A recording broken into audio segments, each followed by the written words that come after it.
Si Secretary Sonny Angara naging abala naman sa Brigada Eskwela ngayong araw dyan sa area ng Mandaluyong City. Alamin natin ang mga aktibidad ng kalihim sa pag-ulat ng Star FM Manila. Naging matagumpay ang isinagawang Brigada Eskwela 2024 Division Kick-Off na ginanap sa mataas na paaralang Deptan A. Gonzales na may temang bayanihan para sa matatag na paaralan sa lungsod ng Mandaluyong. Bukod sa maraming bilang ng mga estudyante, isa sa naging highlight ng event ang Brigada Eskwela Parade na layong ipakita ang bayanihan ng bawat paaralan. Dinaluhan ng iba't ibang opisyalis ng kagawaran ng edukasyon, barangay officials, stakeholders, agencies at mga organisasyon ang naturang programa. Dumalo rin ang bagong Secretary of Education na si Juan Edgardo Sonny M. Angara na nagbigay ng kanyang mensahe.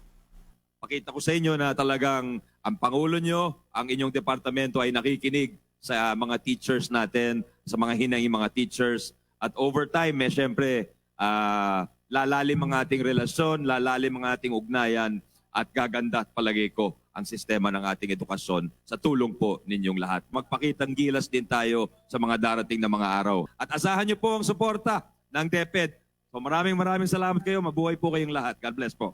Sa ilalim ng Brigada Program, nagtutulungan ng School Administration, stakeholders, mga magulang, organisasyon, private partners at komunidad upang linisin, ayusin, pinturahan at kumpunihin ang mga silid-aralan, mga gamit sa eskwelahan katulad ng mga upuan at mesa, bubungan, garden at iba pa.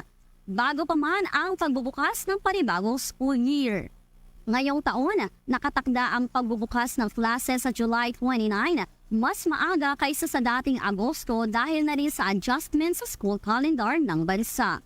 Batay naman sa itinakdang school calendar ngayong taon, matatapos ang klase ng mga mag-aaral sa May 16, 2025. Mula rito sa lungsod ng Mandaluyong, nag-uulat Star DJ TV Gora para sa #1 and most trusted radio network in the country, Bombo Radio Philippines.